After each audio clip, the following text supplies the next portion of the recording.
श्री भगवान बोले, ज्ञानों में भी अति उत्तम उस परम ज्ञान को मैं फिर कहूँगा, जिसको जानकर सब मुनिजन इस संसार से मुक्त होकर परम सिद्धि को प्राप्त हो गए हैं।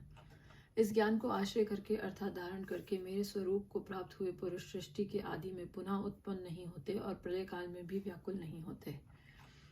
हे अर्जुन, मेरी महत ब्रह्म रूप मूल प्रकृति संपूर्ण भूतों की योनि है, अर्थात गर्भाधान का स्थान है, और मैं उस योनि में चेतन समुदाय रूप ब्रह्म को स्थापन करता हूँ। उस जड़ चेतन के संयोग से सब भूतों की उत्पत्ति होती है।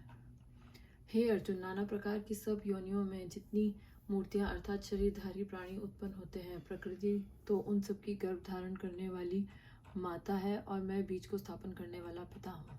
हे अर्जुन, सत्वगुण, रजोगुण और तमोगुण ये प्रकृति से उत्पन्न तीनों गुण अविनाशी जीवात्मा को शरीर में बांधते हैं।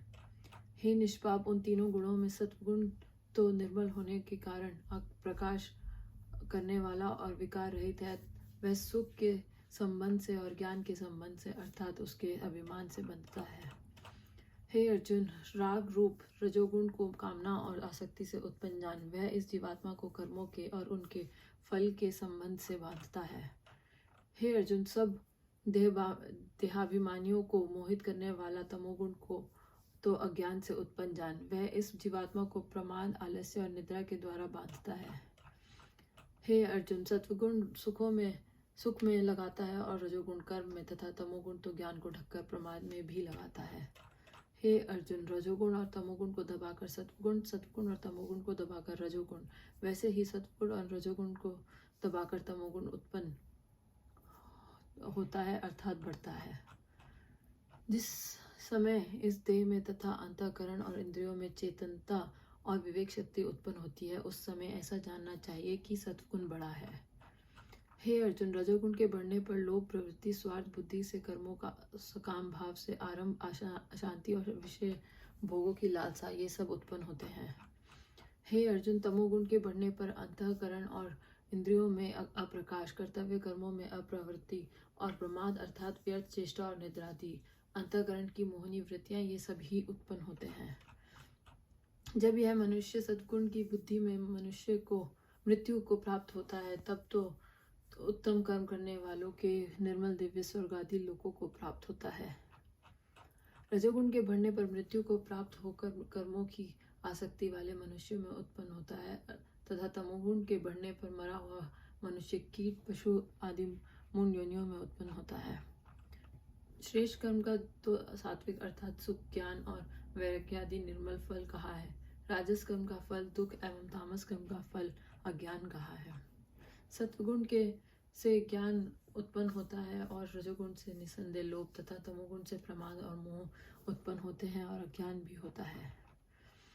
सत्वगुण में स्थित पुरुष स्वर्ग आदि उच्च लोकों को जाते हैं। रजोगुण में स्थित राजस पुरुष मध्य में अर्थात मनुष्य लोक में ही रहते हैं और तमोगुण के कार्य रूप निद्रा, प्रमाद और आलस्य आदि में स्थित तामस पुरुष अधोगति को अर्थात कीट, पशु आदि नीच योनियों को तथा नरकों को प्राप्त होते हैं। जिस समय दृष्टा तीनों गुणों के अतिरिक्त अन्य किसी को करता नहीं देखता और तीनों गुणों से अत्यंत परे सच्चिदानंद घन स्वरूप मुझ परमात्मा को तत्व से जानता है, उस समय वह मेरे स्वरूप को प्राप्त होता है। यह पुरुष शरीर की उत्पत्ति के कारण रूप इन तीनों गुणों को उल्लंघन करके जन्म, मृत्यु, वृद्धावस्था और सब प्रकार के दुखों से मुक्त हुआ परमानंद को प्राप्त होता है। अर्जुन बोले, इन तीनों गुणों से अतीत पुरुष किन किन लक्षणों से युक्त होता है और किस प्रकार के आचरणों वाला होता है, तथा हे प्रभु, मनुष्य किस उपाय से इन तीनों गुणों से अतीत होता है। श्री भगवान बोले, हे अर्जुन, जो पुरुष सत्गुण के कार्य रूप प्रकाश को और रजोगुण के कार्य रूप प्रवृत्ति को तथा तमोगुण के कार्य रूप मोह को भी ना तो प्रवृत्त होने पर उनसे द्वेष करता है और न निर्वृत्त होने पर उनकी आकांक्षा करता है, जो साक्षी के सदस्य स्थित हुआ गुणों के द्वारा विचलित नहीं किया जा सकता और गुण ही गुणों में बरतते हैं, ऐसा समझता हुआ जो सच्चिदानंद घन परमात्मा में एक ही भाव से स्थित रहता है एवं उस स्थिति से कभी विचलित नहीं होता, जो निरंतर आत्म भाव में स्थित दुख सुख को समान समझने वाला, मिट्टी, पत्थर और स्वर्ण में समान भाव वाला, ज्ञानी, प्रिय तथा अप्रिय को एक सामान्य वाला और अपनी निंदा स्तुति में भी समान भाव वाला है, जो मान और अपमान में सम है, मित्र और वैरी के पक्ष में भी सम है एवं संपूर्ण आरंभों में कर्तापन के अभिमान से रहित है, वह पुरुष गुणातीत कहा जाता है। और जो पुरुष अव्यभिचारी भक्ति योग के द्वारा मुझको निरंतर भजता है, वह भी इन तीनों गुणों को भली भांति लांग कर सच्चिदानंद घन ब्रह्म को प्राप्त होने के लिए योग्य बन जाता है, क्योंकि उस अविनाशी पर ब्रह्म का और अमृत का तथा नित्य धर्म का और अखंड एकरस आनंद का आश्रय मैं ही हूँ। ओम जय भगवद गीता।